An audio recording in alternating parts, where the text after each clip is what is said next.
What's up, everybody? This is Jason Ostrowski, and welcome to another edition of the Everything Real Estate Podcast. I hope all of you had some time to enjoy your holiday weekend over July 4th, and we are past what we would seasonally consider to be the end of our spring market. With the end of June, there's that mad dash with settlements at the end of June that we all know, and we're getting into that summer season, and it's all about change right now, right? Seasonally, we change, but also we're really seeing a shift in what's happening right now in the real estate market that we haven't seen, quite frankly, in at least about 2 or 3 years. And with that said, I wanted to have a couple of our regional managers come on the podcast this week because they see what's happening from 36,000 feet. They can see in their regions what's happening in real time. I wanted to get their take on what they're seeing out there right now in New Jersey and Pennsylvania, respectively. So we have Brad Patt and Rick Martell, both Senior Vice Presidents and Regional Managers with Fox Roach, come on the podcast, and we're going to talk about how to stay successful in a changing market this week. So let's get right into it with Rick and Brad, and we're going to pick it up on the other side.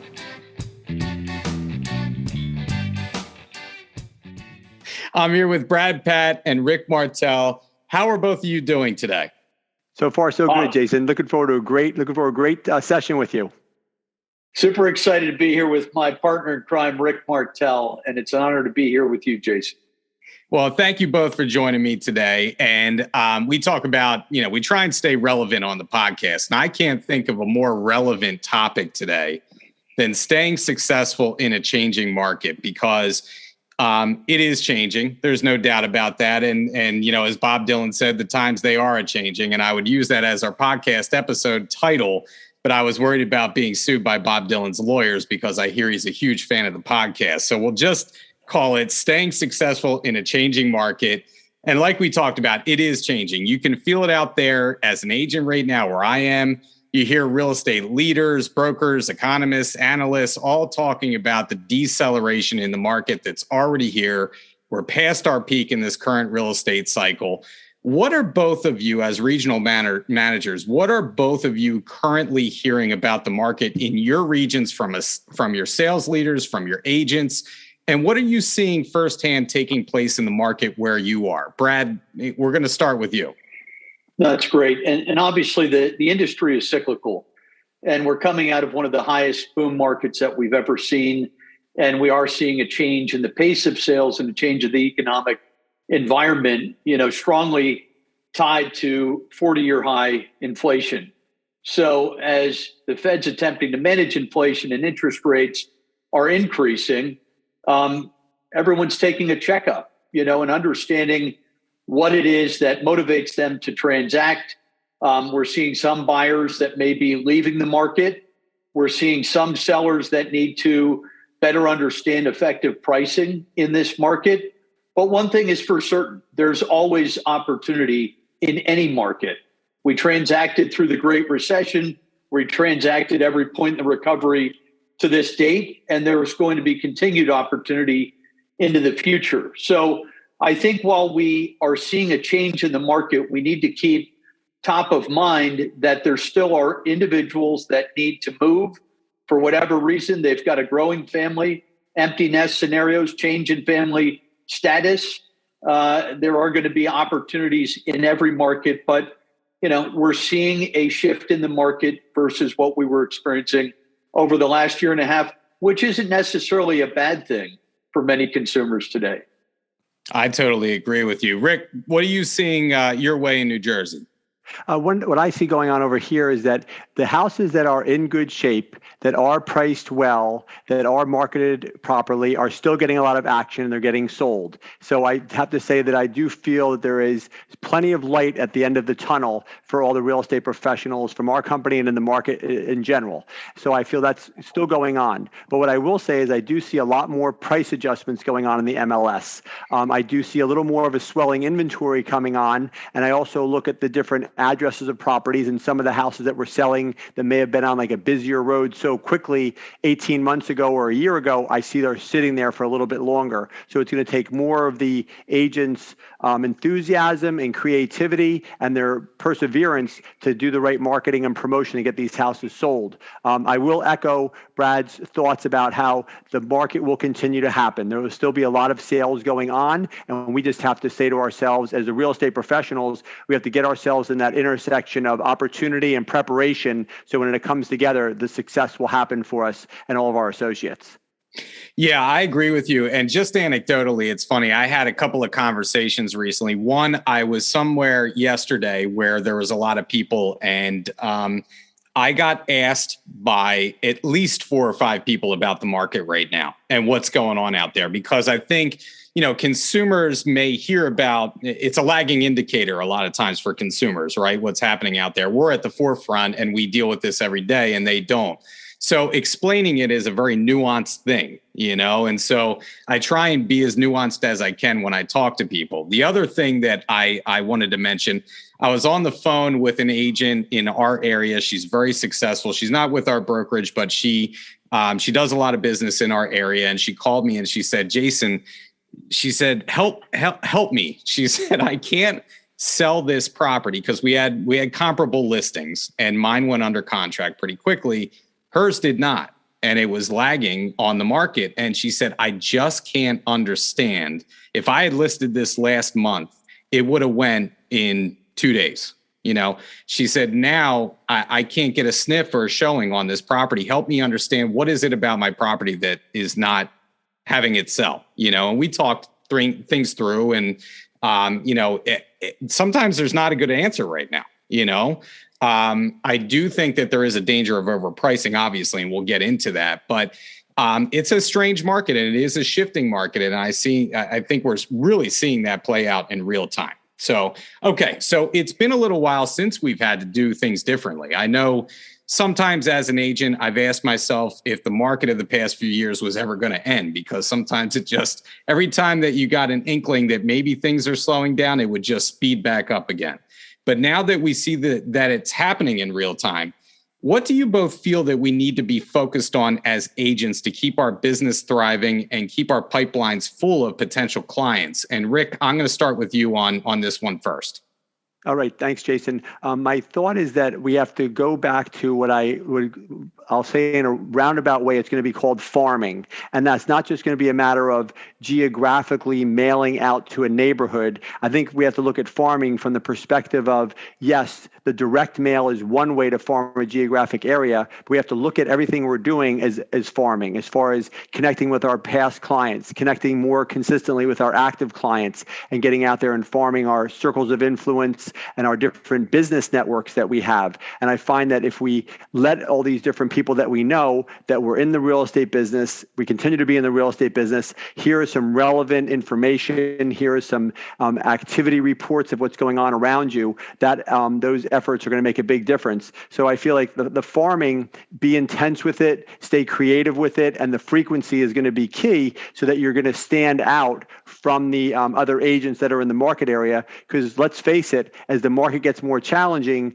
not everyone's going to stick with this business. And having so many agents in the market is going to slowly wither its way down, and the really good agents who are into it are going to left standing, and their business is going to be stronger than ever by putting the extra effort in now. I would echo what Rick acknowledged, a number of great points. First and foremost, I think there's typically a flight to quality in a shifting market, in a market that's normalizing like we're experiencing now. So agents that stand out amongst the rest, agents that put in the extra effort, the extra attention to detail, that come prepared for every listing and buyer presentation and tour, are the ones that are going to continue to really shine in this market. Sellers are going to need more than just a sign out front, not suggesting that's at all what we were doing only over the past year and a half, but they're going to lean on agents that come in armed with a full marketing presentation and a keen knowledge of the marketplace, where they should effectively price the home, what it's going to take to successfully market and achieve a sale in their home. And equally for buyers, there are a variety of options available by Prosperity Mortgage or other lenders that would acknowledge perhaps it's time to consider an adjustable rate mortgage versus a fixed rate mortgage. I think there's going to be more opportunities for FHA and VA buyers than there were in the past, where they were getting beat out by cash buyers. I think at the end of the day, it's getting back to basics. And it is, to what Rick noted, staying in touch with your sphere of influence in a consistent and personalized fashion. There's something to be said about email communication. Nothing to me will replace personal handwritten notes, phone calls, text messages, intimate messaging on social media, where you're really paying attention to your client base and letting them know that you're there, you're ready to assist them in a very professional way, and making those connections ongoing. Yeah, go ahead, Rick. I'm sorry, Jason. One of the things I want to mention about that was that, Brad and I are on the same page with this. It's obvious. And when I talk about the farming of, connecting with everyone, I look at the idea of what they're sending out with their emails and their newsletters, their electronic newsletters, and also what they're doing. I just want to make sure we're on the same page here as far as saying social media. Are they putting everything out across their Facebook, their Instagram, their LinkedIn accounts? Are they really making sure that they're present on all these different places where the people, the consumers are, so they're connecting with everyone? And I think that's going to tie back really well for them if they also, I say, theme market. Like their direct mail is going to be similar to their email, and their email is going to be similar to what they're doing on their socials, and they're consistently theme marketing and theme farming with their different, we'll say, like, medias that they're using. Yeah, that branding is especially important, I feel like, for agents nowadays. You do want to be uniform across the board. I mean, this is a business, and I think about any other business out there that does their marketing well. And I've mentioned this on a podcast before. I'm a sucker for good marketing. So, if that theme is uniform, your colors are uniform, your branding is uniform, that helps you to stand out more and makes you look more professional. The other thing that I would say is just, the old line, this sounds a little maniacal, but, some people may say, well, there's a little chaos in the market right now. Well, chaos brings opportunity too. And I feel like the opportunity is there for us to educate our client base right now. So there's an opportunity to reach out and talk about that changing market and what we're seeing out there and what that means for our sellers and what that means for our buyers. And, along those lines, beyond making changes or adjusting your marketing to meet those new challenges facing us ahead in any real estate shift, we also need to shift our mindset. And I know I do, because I think we've all been conditioned over the past few years to do business a certain way, to market a certain way, to talk to our clients a certain way, negotiate a certain way, or expect certain results. If we put a listing on, we expect it to sell within 4 days, But now you may think to yourself, well, the market is slowing, interest rates are rising a bit, my listings aren't selling in 20 minutes, my buyers are dropping out of the market, affordability is a problem, and suddenly you think that the sky is falling, and we're all doomed. When in fact, a market shift can be a good thing for the health of the economy and for our business, and these things will happen cyclically. So when we still have, a successful business in this market, a lot of that is due to our mindset. So Brad, why is the right mindset just as important as any other aspect of our business right now? Yeah, I think it's crucial, Jason. As we see it, a turning market, some agents have never experienced a down cycle, newer to the business. Many of us have been in the business a long time, and we've seen high points in the cycles, low points in the cycles. And the key is to keep a positive mindset, as we're all agreeing there are opportunities in every market. I think one thing that can help you to do so is to continuously educate yourself and learn about the industry. Jason, your podcasts are outstanding. You've had Jimmy Burgess on the past. Brian Buffini has great free podcasts. Take some time each day to learn a little something about the industry. Being the market expert is such a needed image to carry when you're interacting with clients. You noted seeing some folks at an event that aren't in the real estate industry. You come out with real statistics and understanding of what's going on in the market. You become that market expert. You're the person they go to. But back to mindset, there really is a crucial element to remain positive and to stick to the basics, to stick to your prospecting plan, to know that when you stick to your plan of prospecting and delivering excellent customer service, the results will follow. I read an interesting article in Inman by Bernice Ross, who I happen to like, where she highlighted two different ways to look at the current market conditions in two different frames of mind. As an example, one agent may say, the high interest rates are killing my business. Another agent may say, the market may be tough, but there are always people who must move. My job is to find them. The negative agent may say, what's the point in prospecting when most people can't afford to move? The agent that's sticking to their process and seeking out opportunity, slowing market, that's great news. My buyers will finally have more inventory to choose from. So really keeping a perspective, one that's positive, one that's open to the opportunities that exist in every market, and sticking to the basics will prove to be successful, a successful plan for all. Absolutely. Rick, do you want to add to that? Well, as far as mindset goes, you can't put enough emphasis on that your attitude determines your altitude. And that really is what it comes down to. And I've been in the business for a real long time. And I remember when I first started, one of my friend's dad was really successful. And I told him I was going into real estate. And he said, well, you better find out where the local soup kitchen is. And I said, why is that? He goes, that's where you're going to be eating most of your meals. So I didn't really feel overly enthusiastic about my selection for career choice at that point in time.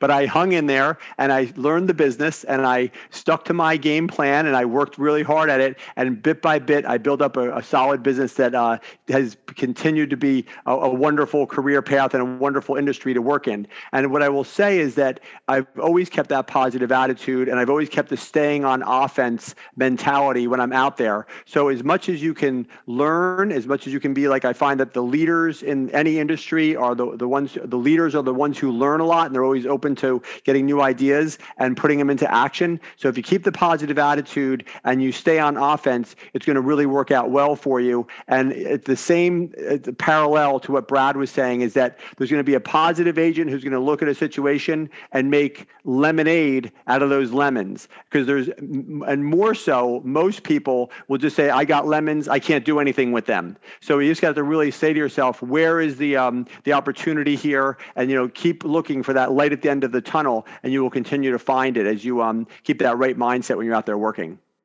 Yeah, and I agree wholeheartedly with the both of you. And I do think that in our business, you do have to have that tenacity. There is that resilience Absolutely. factor. You have to deal with rejection all the time. What's the sense of having a negative attitude when you wake up and being in our industry? You have to stay positive. There is going to be changes. It's inevitable, and we roll with them. And by all means, I do want to emphasize, we are not in a bad market. We are in a good market. Absolutely. We were just in a unicorn market for so long, we got so used to it, But what goes up must come down at least a little bit. But we're not talking about a crash like 2008, 2009. And I do want to talk just a little bit about some context here. I can't remember where I heard it recently, but an agent was doing a video, was actually hosting a podcast like this, and was talking to a mortgage lender. And the mortgage lender said, listen, the easy way to simplify things is that for every point that the mortgage goes up, it's about $200 to your monthly payment. That's just a roundabout way right now to think of it. But the point is that, okay, do you want to pay $200 more to own that property and to have that appreciation and that equity? Or do you want to put that into a rental right now, if you're thinking about renting as opposed to buying, and give that $200 away to somebody else? And by the way, the rental prices are outrageous right now too. So it always makes more sense for home ownership, even in this market. I think that's a good way to explain it to a potential buyer that maybe is looking to rent. Anyway, I just thought that was an interesting point. So with the market changing in particular, it's critically important to be the local market expert, like we talked about earlier. And let's be honest, in the past few years, I feel like there was more leeway to take pricing chances on listings or not study the comps quite as much, even though I know none of you are doing that out there, but not studying the comps as much because it was going to sell well over asking. And you could be wrong about a listing price or a property and still be right. if that makes sense, because you know it's going to sell.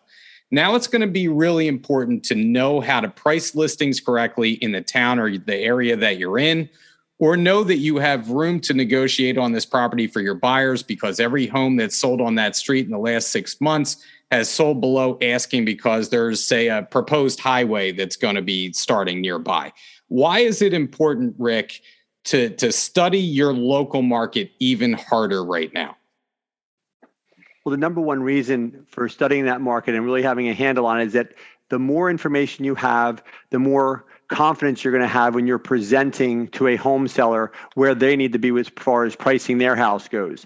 And when that confidence level is high, they'll feel the conviction in your voice. They'll see the conviction and the strong body language that you have when you're meeting with them because you've done your research. So one of the things I feel is very important is not only scouring through the multiple listing system and also looking through the tax records and getting as much data as you can, but get in your car and drive out there and drive by all those comps so you can say with, once again, confidence and conviction, here's what is going on with these other houses that are under contract or closed, or they're just hitting the market now and they're active. So I think it really is key to study that market and know what's going on out there, because it'll come across as, having that real strong conviction with your message.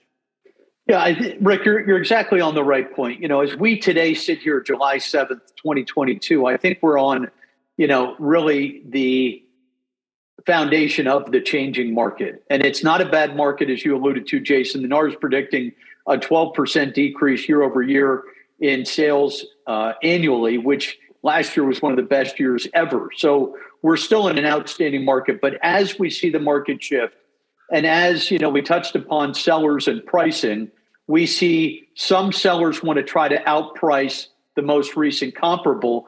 I don't know that that's going to be continued as a good pricing strategy into the future.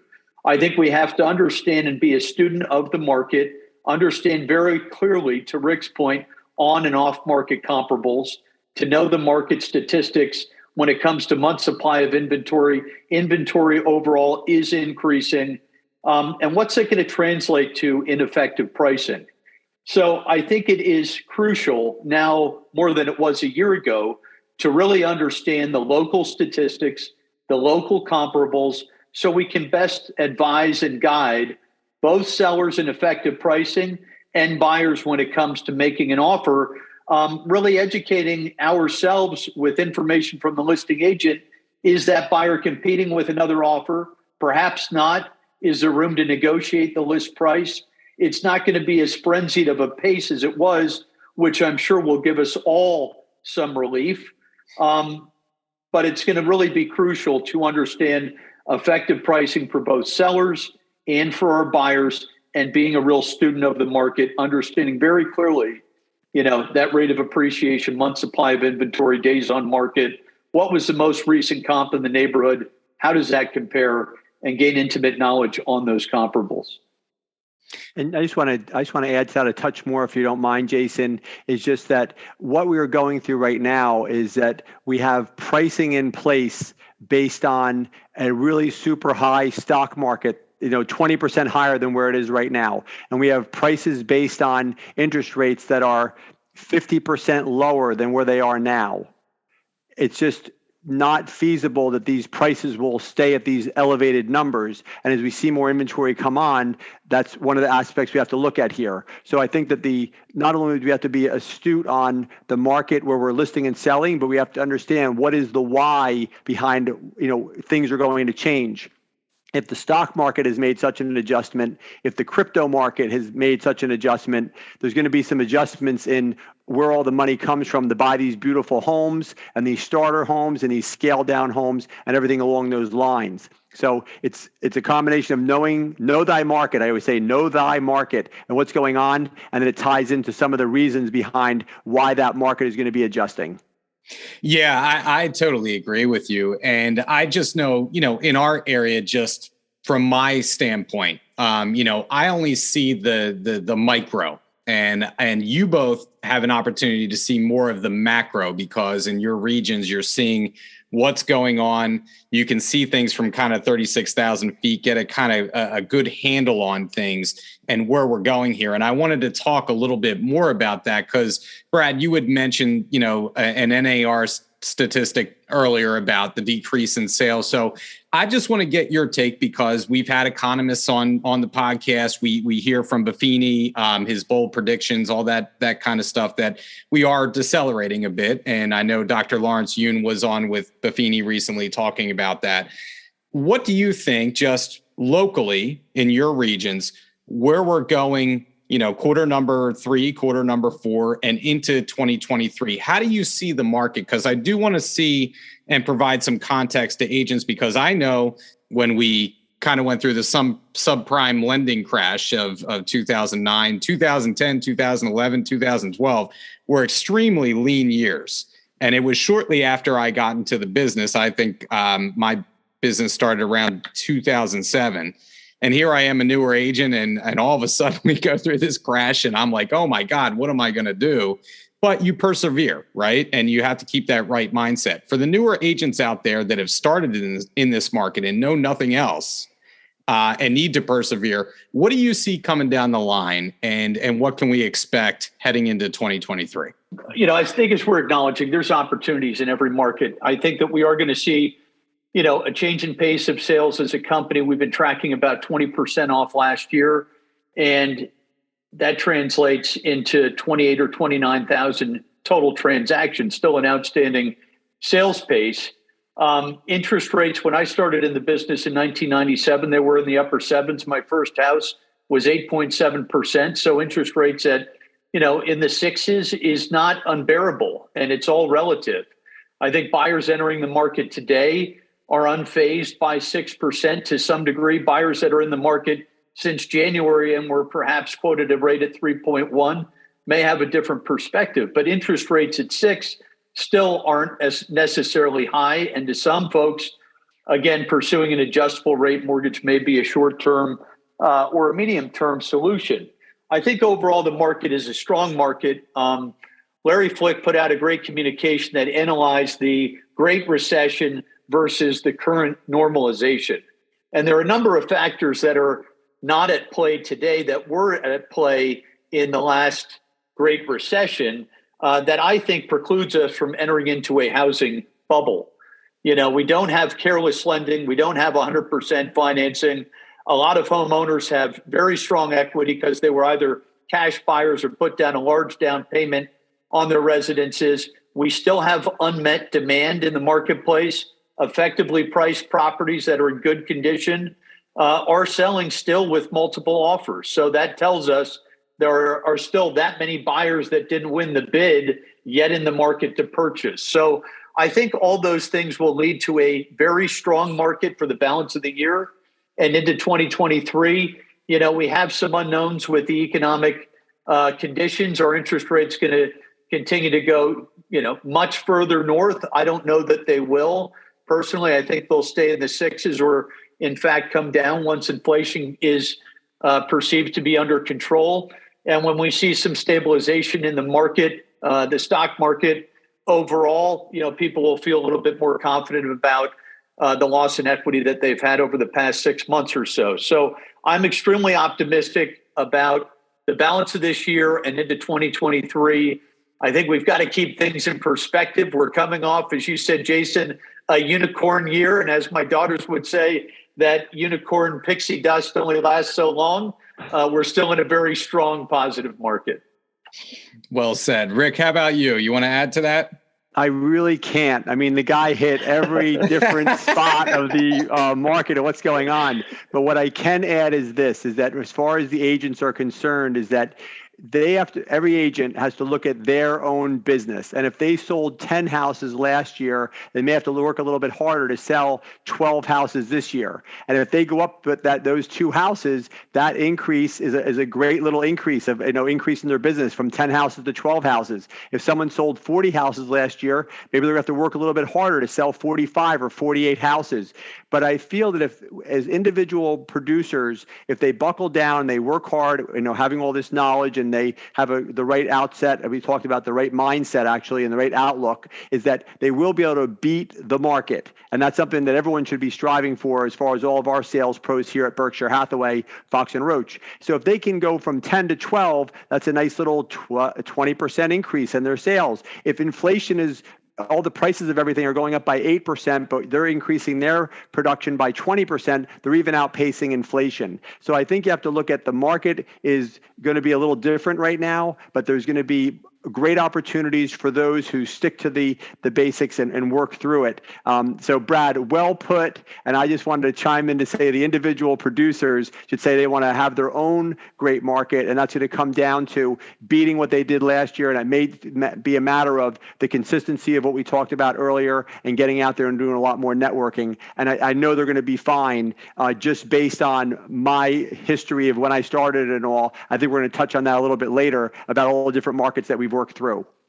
And sometimes I feel like as agents, last year was crazy for all of us, and like I had mentioned, a unicorn year. So I must approach it, at least my business, is that I'm competing against myself every year. And I almost look at it like a round of golf, right? And Brad, you saw me spraying the ball all over the place at your invitational. We were doing the same thing, Jason. We were in the same boat, my friend. So the way I approach it is some years are going to be better than others, but if you're doing the right things consistently, you're going to get consistent business. And sometimes you might be playing around the golf and hey, there's a strong wind out there, right? And if you're hitting the ball into the wind, maybe it's a little bit tougher, right? But you can still shoot a good round. Maybe it's not your best round, but you're still going to shoot a good round. And there's still opportunity to get better with every round that you play. And so that's what I'm doing in my business and how I approach every year and compete against myself to get better. And I hope all of you are doing the same. So last question. Jason, could I comment on that? Because you made a really excellent point. I agree. I think step one, you understand what your production is and you work from a plan. You understand exactly what you want to accomplish in a given month, in a given year, and you invest the time and energy to better yourself, to improve your marketing efforts, your relationship building, your customer service delivery. That to me is the name of the game, that we continue to improve each and every day and each and every month and year in all facets of our business. And, really being, again, a student of the industry, investing in being a market expert. And if we think over the last year, the time spent in managing numerous offers for the same buyer or managing multiple offers for the same seller, and we can take some of that time that isn't going to be required, perhaps to that degree, moving forward and reinvest it in reconnecting with clients that we didn't see as much through COVID and developing the relationships, there is tremendous opportunity to be gained moving forward. Absolutely well said. And yeah, I think a lot of our listeners have the same mindset that I do, that I feel like you should always strive to be better. We go back to, just a mindset in general, right? My goal every day when I wake up is to be better. And that could be in life, that could be a personal goal, that could be a health goal, that could be a business goal. But I always want to strive to be just a better person, a better real estate agent, know my craft better, because I do want to be that expert out there that people turn to, So, all right. So last thing, and Rick, I didn't put this on our little cheat sheet here. I had mentioned this many times before on podcasts that I Google my guests all the time. And so I tried to Google search you last night, Rick, but you have some really stiff competition on the first page of your Google search when I try and Google you. All right. So there is a pretty famous Canadian professor named Rick Martell out of Montreal. There is a Canadian hockey player and coach and politician in the House of Commons in Canada named Rick Martell. But my favorite Rick Martell by far is the late 80s, early 90s wrestler that went by Rick the Model Martell. And his gimmick was he used to spray his enemies with a bottle of his own custom cologne called Arrogance, which I thought was like the best name for a cologne ever. And fantastic. Best of all, I read that Rick, I had no idea. well, best of all, I read that he left wrestling to get into real estate. So can you swear on this podcast right now that you are indeed not Rick Martell, formerly of the WWF/WWE? He does spell his name with a K, by the way. So I didn't know if you put that in there to kind of throw us off your scent. But can you guarantee that you are not that Rick Martell? I have my right hand in the air and my left hand on an old MLS book from the late 90s, and I'm swearing that I am not. That is not Rick Martell. That is not this Rick Martell. But I have to laugh, Jason, because I wrestled in high school. I wrestled in college, so I was always brought up against Rick Martell, the model. And he does spell his name just like I do with R-I-C. I don't think he. Oh, I thought he did have a K. Oh, so. I don't think he does. So it's even that similar. So if someone's copying someone's style, I'm not sure who is who. But I've had a lot of Rick Martell challenges over the years, but it's only helped because that guy and the professors and I'm French Canadian, so it all ties together nicely. Everyone being from Canada with the name. I'll tell you what, I'm smelling like a cross promo going on here. I have to give a shout out to Cassie. I don't know if you were smelling arrogance. I'm smelling some arrogance as well. I was going to say I'm going to have to reach out to Cassie Urban and maybe set up a charity wrestling event with Rick versus Rick. You know what I mean? So squared circle. Back into the squared circle. Wow, down to the French Canadian part too. That's pretty incredible. I got to say, maybe you're long lost cousins or something. Anyway, well, listen, I appreciate both of your time today. Great insights by the both of you. And to our agents out there, I hope you'll take what Rick and Brad said, put it into your business, and good luck out there with this changing market that we're in. So thank you to the both of you, and look forward to talking to both of you soon. Always a pleasure. Keep up the great work, Jason. Thanks a lot, guys. That was the interview this week with Brad and Rick. Some great information there. Here are a couple of takeaways that I had from our conversation. Number one, Rick said something in the podcast that really stuck out to me, and that is know thy market, know thy market, know thy market. And it should always be your job to be that local market expert. But right now, I think it's even more critical because we're seeing a very uneven market right now as we shift away from where we were before into a new space. You're seeing this home down the street sit on the market for 25 days, while this home over here a block away has sold in 2 days. And I think that's because consumers need to catch up with where we are right now. And so it's very uneven. We need to know the market like the back of our hand where we are and be able to convey that to our consumers. So when you're listing a property, listing price is going to be hypercritical right now. You do not want to overprice in this market that we're heading into, number one. Number two, bone up on your marketing skills. You may have to market a little bit more. You may have to get a little bit more creative to sell that property. And lastly, if you use the coming soon period before you actually go active with the property, use that coming soon period to gauge the interest in the property. Look how many showings on the MLS that your competition is getting and make sure that you use that to your advantage in order to price correctly and to get showings, because it's all about numbers, right? The more people we have to the property, the more chances we have to have a multiple offer situation. On the buying side, it's not automatic anymore that you have to go way above asking and waive everything in sight and offer this and that and free cruises and I'll give you my firstborn child. All that good stuff is hopefully gone away.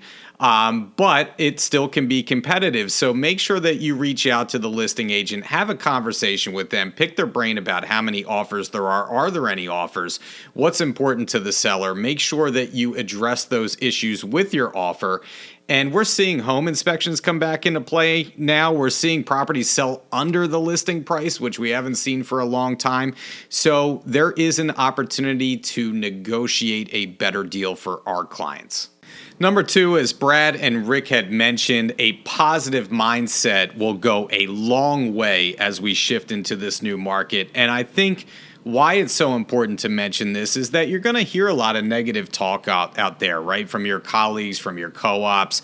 It's really easy to fall into that trap of getting into that negative space. Don't let yourself do that, because those who stay positive, those who think positive thoughts, there is a science behind this. It works. Good things tend to come to those who kind of roll with the punches and stay positive as they go along here, because in our business, as you all know, there's going to be trials and tribulations. It's important to keep it in context. It's not life or death. Stay positive out there, and you are going to have a positive outcome. And last but not least, I want to mention something about the market in general. I know we're talking about a shifting market and staying successful in it. Let me put it into context that we are still in a great market. Yeah, we aren't in the market that probably we were last year or maybe even parts of the year prior, but we are still in a great market. Demand is still high from our buyers. Our sellers, their houses are still appreciating. Prices are still going up. It's still a tremendous market with tremendous opportunities out there. So you don't have to go around and think that the sky is falling like it was way back when. That is not the case. We are heading into maybe a more normalized market, but that is not a bad thing. These things need to happen, and it's good to have a reset every so often in the marketplace. It helps to keep things healthy and from getting out of control. So don't pay attention to any naysayers out there and get out there and sell some properties is the bottom line. Well, that's it for the podcast this week. We will be back in another couple of weeks with a new topic, a new guest, and as always, if you want to hear something that we haven't covered yet, don't be afraid to reach out to me, jason.ostrowski@foxroach.com. And if you haven't liked and subscribed to the podcast yet, please do so. Leave us a review. It helps us to reach more people. Thanks again for listening this week. This is Jason Ostrowski saying stay safe out there, stay selling, and we'll catch you on the next episode of the Everything Real Estate Podcast.